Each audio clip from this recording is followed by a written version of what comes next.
Hi CC, welcome to week 9 of your timeline. This section starts off with 500 AD, 500 AD. So we're going to do 500, remember C is the sign for 100, AD.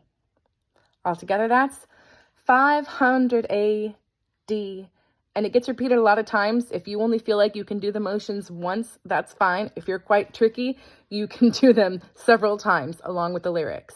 Our first sign is Byzantine Emperor Justinian, and wow, was he a memorable character. Remember, the Western Roman Empire isn't doing so well at this point in the timeline, but the Eastern Roman Empire, the Byzantine section, is thriving, and that's the one that Justinian ends up ruling. But he decides he wants to reunite and re-strengthen, completely rebuild or renovate the empire. He calls it the Renovato Imperii, and he's somewhat successful. So if you think of him as the renovator emperor, always doing projects and getting things done, that's a good way to remember him. In fact, he was so famous for constantly working and having constant energy during his reign that they called him the emperor who never sleeps. Some terrible things happened during Justinian's reign that had nothing to do with him. There were earthquakes, tsunamis, plagues. He actually caught the plague himself and then survived it. There was a famine. There was even this weird thing where the sun seemed sort of shrouded and you could have a little bit of brightness from it, but people couldn't feel its heat. No one knows what caused this. But in spite of those things, Justinian made a lot of progress. First, he got back a lot of the Roman territory that had been conquered by groups like the Goths or the Vandals. He even got Rome back, which was a big deal. It had been in non-Roman hands for over 50 years. One of the reasons Justinian is so famous is that he began life as a peasant. Later, he's adopted by the sister of one of the Roman generals, and then he rises through the ranks until he ends up as emperor himself. Wow. He's also famous because he married an actress, Theodora. Prior to this, there had been a law against marrying former actresses. They were seen as fallen women and too scandalous, and they just changed the law. So when you see mosaics and images of Justinian, you'll often see Empress Theodora right there next to him. One of the things for which Justinian is most well known, either in a positive way or a negative way, depending on where you stand on the issue, is that he truly believed that the unity of the Roman Empire depended upon unity of faith. So he would hold councils, meetings, pass laws, trying to get people to be united in their faith. The issue with that is, of course, that the only way to unite people in faith, if you can't convince them, is through law and persecution. He quite expressly persecuted the pagans. Many of them were executed in his presence, simply for having a different faith. So some see him as having a unifying influence on the church. Others see him as cruel to people who didn't believe what he believed. He also experienced a pretty strong conflict with the Jewish people who he just couldn't convert. And when he rebuilt the Hagia Sophia, this beautiful church that is still famous and gorgeous to this day, he looked at the finished church and said, "Solomon, I have outdone thee," which was a reference to the Jewish temple. He was saying, my church I've built for my God is more gorgeous than the church you built for your God. But of course, he is also famous as a builder, and some even called him the builder emperor. We have the Hagia Sophia today because of him. We also have the beautiful churches in Ravenna, Italy, because of him. And when you look up Justinian, the images of him you see are mostly these beautiful, golden, sparkling mosaics from a specific church in Ravenna. And they would have been lit by candlelight. So every little bit of gold would have flickered like magic in the firelight. So he's a particularly sparkly emperor. I'd like to incorporate this sparkliness into the sign for Justinian. So here's what we're going to do. Give me a B for Byzantine, right there, with your thumb crossed over onto your palm. This is so that you don't forget, this was the Eastern Roman Empire, the Byzantine part of the Roman Empire, so it's really important. Byzantine. For emperor, give me an E, and then we're going to sparkle all around it with our sparkles like the mosaics at Ravenna. Emperor. And for Justinian, we'll do a sign language J. Give me your pinky and trace a J in the air. So all together, that's Byzantine, Emperor Justinian. Next we have Benedict and Monasticism. Monasticism takes many forms, but basically it means you have gone off to live in a church, live in a monastery in order to serve God. This is a movement that Emperor Justinian, the sign we just finished, really supported. He funneled a lot of money and a lot of political approval into the monastic movement. Saint Benedict believed that the most important thing you could do in your entire life is get close to God and regiment your life so that every hour in some way reflects the glory of God. He started to have this deep conviction of the importance of using your time for God at the age of 14, when he was just sort of disgusted by all of the excess and the impropriety and sort of inappropriateness he saw all around him. Motorcycle?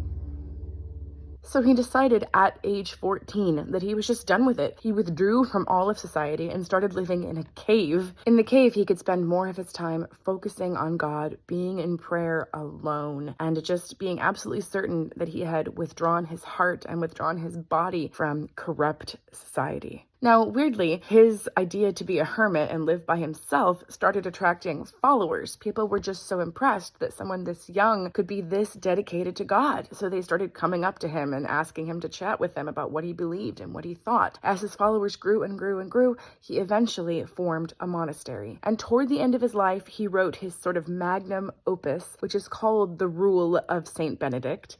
It's the list of rules of Saint Benedict, and it outlines how he believes monks, people at monasteries, should behave. Here are the basic Benedictine tenets as I understand them. First, we're withdrawing from worldliness, which is why they tend to wear very plain black robes. Sometimes they're called the Black Monks, or you might find places in England today that are called Black Friars. Blackfriars Road, Blackfriars Station, buildings called the Black Friars. And that's because maybe centuries into the past, those places housed Benedictine monks.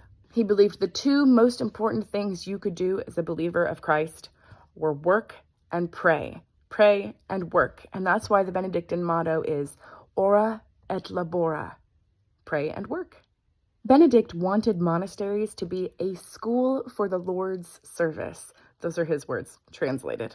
He also believed it was important for believers who wanted to withdraw from the world to band together to encourage one another and keep each other accountable. So his monastery was set up under a family system where you have an abbot who is the father figure with the most experience and the most learning. And the abbot has several monks under him, and all the monks are brothers. So they called each other Brother John. If you've ever heard the song Frère Jacques, Brother John is a monk who has fallen asleep when it's his job to get up and ring the bells. That ringing of the bells brings up another really important aspect of Benedictine belief. They divide the day into very regimented hours, not necessarily 60-minute blocks, but sections of time. And for every hour or section of time, I think there are 8 in a day, there is something you're supposed to accomplish, specific prayers you're supposed to share, or specific work you're supposed to do. And by living their lives in this regimented way, the Benedictines hope to give honor to God. Now, the work that they do did shift over time, because in the original Benedictine monasteries, the work aspect was all agricultural. They were farmers who were tending the land. But as the world advanced and technology developed and agriculture advanced, that wasn't as necessary as it had been in the past. So much of Benedictine work is now intellectual. Writing, thinking, teaching, speaking. These are also ways that you can use your work to bring glory to God. If you've ever heard of a book of hours or seen a beautiful book of hours in a museum somewhere, these are books that describe how to divide the day into segments with specific prayer and work assigned to each segment of the day so that each one brings holiness and brings glory to God. I'll close with just one more thing about him. In his Rule of Saint Benedict, where he's laid out all kinds of beliefs, suggestions, ways to conquer each hour of the day, he also describes what he sees as 4 types of monks. The first type, the cenobite, lives under a monastery with an abbot as his authority and lives with other brothers in community, and that one is well looked upon. The second one is an anchorite, which is someone who has so advanced in their studies and in their pursuit of holiness that now they're living alone with only God to depend on. God is their anchor, so they're anchorites. The third group are Cerebites or Cerebates. I couldn't quite tell how to pronounce it. But they live in groups of 2 or 3 with no abbot to be their head or father figure. They're just sort of a law unto themselves. And the last group, I'm not making this up, he called them the gyrovagues. And these are people who just wander from community to community, not really sure what they believe, never really committing to anything. They're just gyrovagues. That might not be the pronunciation, but I think it should be the pronunciation. So, don't be a gyrovag. Make sure that you take some time in this life to figure out what you think and what you believe. That would be something St. Benedict could really appreciate. To make the sign for Benedict and Monasticism, we're first going to give a B. So we've had two signs with a B. We can remember that since they're sort of connected to one another. Benedict. And for monasticism, we're going to pull a hood, that black robe, the black friars, we're going to pull the hood up over ourselves to show that we are withdrawing from the world. So altogether, it's Benedict and monasticism. Next, we have Muhammad founds Islam. There are lots of M's in Muhammad's life. First, his name. Also, he was born in Mecca and died in Medina. And both of these cities still have importance to Muslims or followers of Islam today. Muhammad lived his whole life, including those two cities I mentioned, in a very small area that's now known as Saudi Arabia. But from that small area, he has managed to influence a great... Hey, love. I'm recording, okay?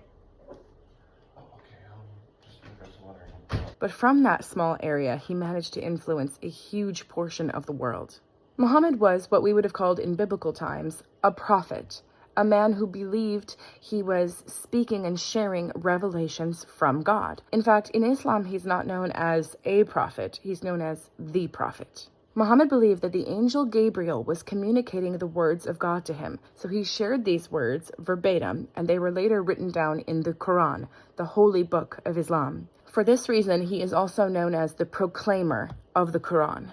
Among the things that Muhammad proclaimed are the idea that God is one, and the idea that everything should be in submission to God. In fact, the word Islam means submission. For this reason, there's a great emphasis on humbling yourself in Islamic culture, and even in Islamic prayer. Devout Muslims pray 5 times a day, and each time they do, they bow down and submit themselves to Allah, which is the Islamic word for God. To create the sign for Muhammad founds Islam, we're going to do an M in ASL, so that's 3 fingers kind of coming over the thumb. Muhammad founds. For Islam, you're going to take 2 bent fingers. They should look like knees bent in prayer. And you give a tap for each syllable of the word. So, Islam. I apologize for the weird angle here, but I think you can figure out what to do. So altogether, that's Muhammad founds Islam. Next, we have Zanj and early Ghana in Africa. Zanj is a Muslim word used to describe much of southeastern Africa. So if you're visualizing the continent of Africa and there's this sort of bulge and then the rest of it dips down, if you start at the base of the bulge and go downward, most of that whole segment is Zanj, or it's also the Bantu people, Bantu-speaking people. Zanj traded heavily with the Persians, the Arabs, the Indians, and the Chinese. That influence of foreign visitors was so strong, you could even call it colonizing, though that's not technically what happened. But eventually all the ruling class was made up of those people. Persians, Arabs, Indians, and Chinese, particularly Arabs, to the point that so many Arabic loan words came into the language that it is now considered a separate language, and that's Swahili. The Zanj were famous for their rich trade. They traded gold, spices, textiles, and also human beings. By the late medieval period, much later than this founding era that we're talking about now, there were 37 separate, wealthy, well-established trading towns in the Zanj region. In fact, the most wealthy and successful slave trader of all time, named Tipu Tip, came from this region, and his ancestry was part Zanj and part Arabic. I couldn't find quite as much information on early Ghana from this period because they don't begin to engage in strong trade, at least with Europe, until the 15th century. But early Ghana, as it began to form, was very wealthy and in particular was known for its gold. If you want to imagine where Ghana is, imagine that lump of Africa, the curve that we talked about earlier, and go to the very bottom center of that curve that touches the coast. That's Ghana. To make the sign for Zanj and early Ghana in Africa, we're just going to do the sign for trade. So give me sort of pinch fingers and go back and forth, back and forth. And for Africa, we're going to do the ASL for Africa, which, For Africa, we're going to do the ASL sign for Africa. You just take one hand and trace the shape of the African continent in the air. It's okay if you're facing a different direction, yours takes a different orientation.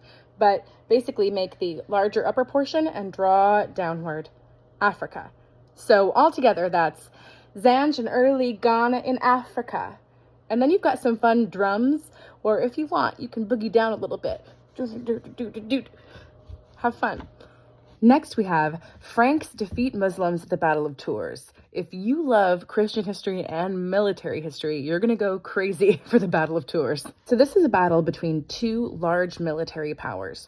One is the kingdom of the Franks, which, depending on how young you are, you might never have even studied them or heard about them yet. They were a huge gathering military power on their way to being the next Roman Empire at this time, which, by the way, is the year 732. The Frankish kingdom, or duchy, or empire, included many places you have heard of.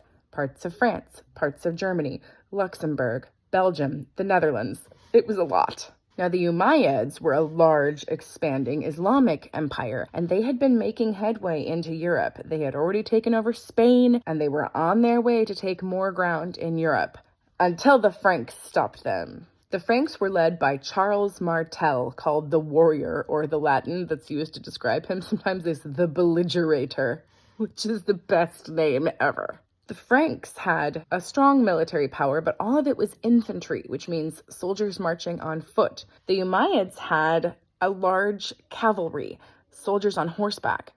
At the time, it was believed that an infantry could never withstand a cavalry, until it did. The Franks banded themselves together in a tight rectangle of men, like a wall, and they also used trees to disguise their numbers and to break up the cavalry so that people on horseback had to go around the trees to get to them. And by maintaining that tight Roman formation, that phalanx, they were able to withstand charges from soldiers on horseback. We have this battle, which began as 7 days of skirmishes and then culminated in a larger battle, to thank for the fact that much of Europe is not Islamic today. It also set the stage for the expanding Carolingian Empire. About a generation after this, we're going to get Charlemagne, so wait for it. The motions for this are going to use 4 very quick signs, so see if you can manage to get all 4 of them together in time to the music. We're going to do an F for Franks, and it's also like, A-okay, good job, Franks. Franks defeat. Give us a downward chaining of the hands. Muslims, we just learned this. The sign for Islam is kneeling feet. Muslims, at the Battle of Tours. Battle is this. You can sort of see 2 sides fighting back and forth. Altogether, that's Franks defeat Muslims at the Battle of Tours. It's Ilan's birthday. We've woken up. Next, we have the Golden Age of Islam. I had my ticket showing. Whoops. This is a period from the 8th to the 13th centuries when arts and sciences, architecture flourished in Islamic countries. In particular, this period is known for the House of Wisdom, which was set up to translate all the knowledge of antiquity into Arabic and Persian. It drew scholars from all over the world to Baghdad, which was by this time the largest city in the world. At the time, the Muslim world was run by caliphates, or great sort of emperor kings. When this period ends, it coincides with the fall of the caliphates and also the Mongol invasion. It's always the Mongols. Since this is known as a golden age, we're going to do the sign for gold. So give that little Y come down from your ear like a curling earring or curling hair, like this. Golden age. Islam, you just learned the sign for, so Islam, 2 taps, Islam. I'd love it if we had time to use this ooh that's also in the music. So I think maybe we should reference all the learning of this golden age by giving a little scribble in our books, if you have time. So that means it would be Golden Age of Islam. Ooh. Next, we have Vikings, raid, and trade. The period we know of as the Viking Age started in about 790 and lasted for 300 years. And in those years, bless you. And in those years, the Vikings set up trade routes all over Europe. They also established patterns of raids. These raids were so regular and so constant that churches just prepared for them. They planned on facing what they called the wrath of the Norsemen. And they could sort of go either way as far as raid or trade. If they found a place that wasn't defended, didn't really matter who it belonged to, they'd raid it. Churches, monasteries, towns, it all got raided. But if they found a place with really good defenses they admired, they'd just set up trading posts. Little known fact is that one of the things the Vikings traded in was slaves. They would capture people from the places they raided, Franks, Germans, didn't matter who it was, and they would trade them in the slave markets of Constantinople and Baghdad. This is why there's a history of white slavery in the Arabic world. This sometimes gets left out of the history books and the broader discussion of slavery. To create the sign, we're going to start with a V for Vikings, which I think is kind of funny since this is traditionally a peace sign. The Vikings weren't very often bringing peace. Vikings, for raid, we're going to do the sign for take that you've already learned. Take. Vikings, raid. And you just learned the sign for trade as well. So we'll do trade. All together, that's Vikings, raid, and trade. Ready to see it all put together? 3, 2, 1, go! 500 AD. Oh, I missed it. 500 AD. 500 AD. I'm gonna get it. 500 AD. 500 Once is enough. Byzantine Emperor Justinian. Benedict and Monasticism. Mohammed founds Islam. Lands of early dawn in Africa. Franks defeat Muslims at the Battle of Tours. Golden age of Islam. Vikings reign and trade. Japan's imperial.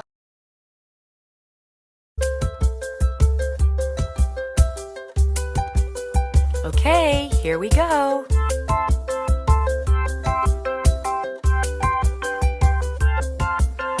Timeline, this is my timeline. Timeline, this is my timeline. Timeline, timeline. We'll start at the beginning of the ages. Age of ancient empires. Creation to circa 450 AD. Creation and the fall. The flood and the Tower of Babel. Mesopotamia and Sumer Egyptians. 3000 BC, 3000 BC.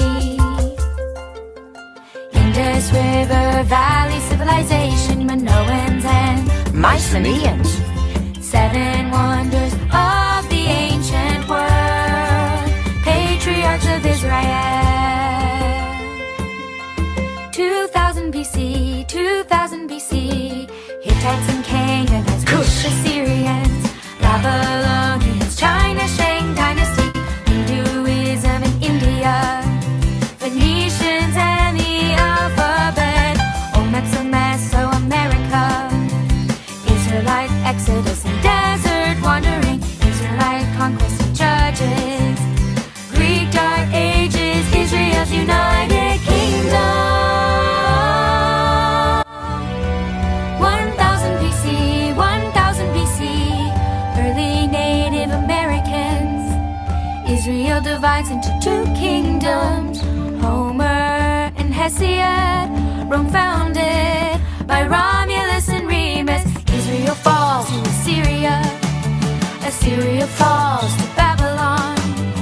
Lao Tzu, Confucius, Buddha. Judah falls to Babylon. Temple destroyed. Babylon falls to Persia. Jews return and rebuild the temple. Roman Republic, Golden Age of Greece, Peloponnesian Wars.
The Middle Ages, circa 450 to circa 1500.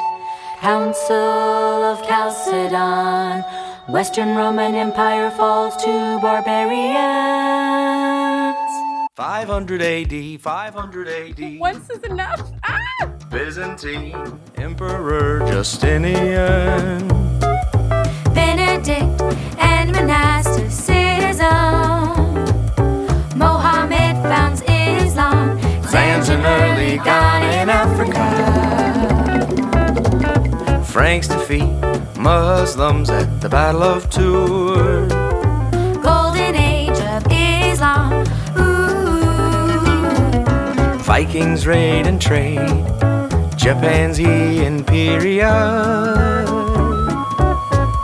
Charlemagne crowned Emperor of Europe. Alfred the Great of England. Eric the Red and Leif Erikson, Norse explorers. Vladimir the First of Kiev, Byzantine Emperor Basil the Second. 1000 AD, 1000 AD. East-West schism of the church, Norman conquest and feudalism in Europe, the Crusades in Zimbabwe and early Mali in Africa, Aztecs of Mesoamerica, Francis of Assisi and Thomas Aquinas, Japan's shoguns, Incas of South America. Genghis Khan rules the Mongols, England's Magna Carta, Ottoman Empire, Marco Polo's journey to China, the 100 Years' War and Black Death, the Renaissance, China's Ming Dynasty.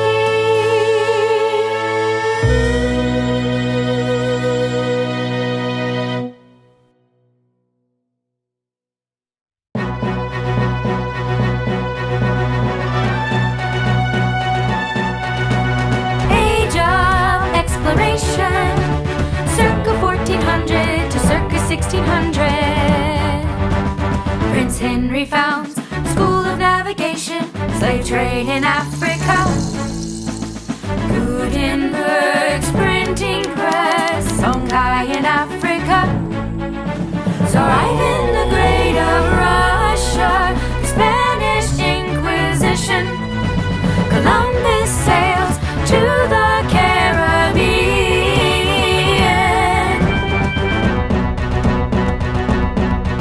1500 AD, 1500 AD.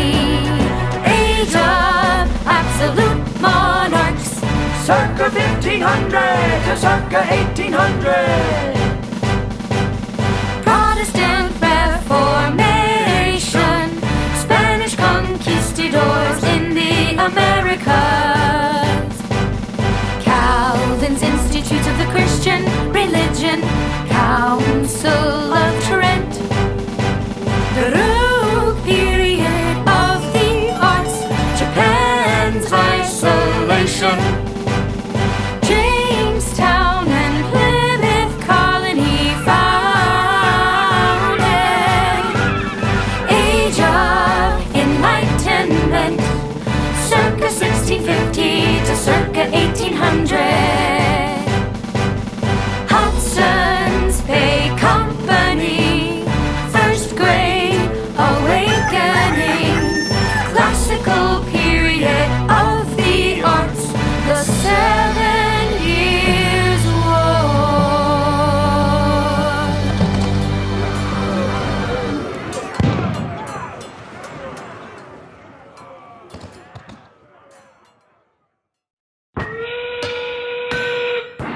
Age of industry, circa 1760 to circa 1969.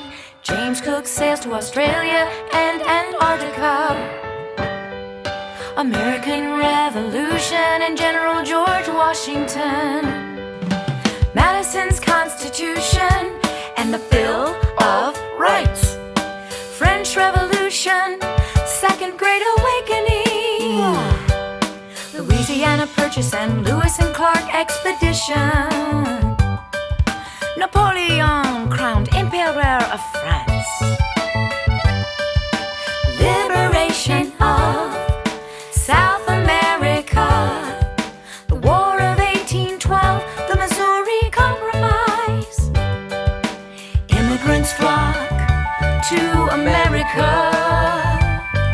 The Monroe Doctrine, romantic period of the arts. Cherokee Trail of Tears, U.S. westward expansion. Marx publishes the Communist Manifesto. The Compromise of 1850 and the Dred Scott Decision. U.S. restores trade with Japan. British Queen Victoria's rule over India. Darwin publishes The Origin of Species. Lincoln's War between the states. Reconstruction of the southern states. Dominion of Canada.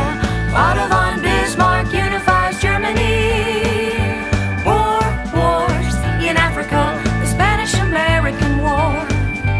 The Progressive Era. Australia becomes a commonwealth. Mexican Revolution. World War I and President Wilson. Lenin and the Bolshevik Revolution in Russia. U.S. evangelist Billy Graham. Modern period of the arts. The Great Depression and the New Deal. World War II and President Franklin D. Roosevelt. Stalin of the USSR and the Katyn Massacre. The United Nations formed. The Cold War. Gandhi and India's independence. Jewish state established. Mao and communist victory in China. North Atlantic Treaty Organization. The Korean War. Martin Luther King Jr. and the Civil Rights Movement. Jim and Elizabeth Elliot, missionaries to Ecuador, the Antarctic Treaty, the Vietnam War. U.S. astronauts walk on the moon. On the LNP. Yeah. Age of information and globalization. Circa 1970 to the present. Watergate, President Nixon resigns. The best is au revoir. Fall of communism in Eastern Europe. European Union formed. Apartheid abolished in South Africa. 2000 AD, 2000 AD, September 11th, 2001. Our fellow citizens are waiting. Rising tide of freedom, rising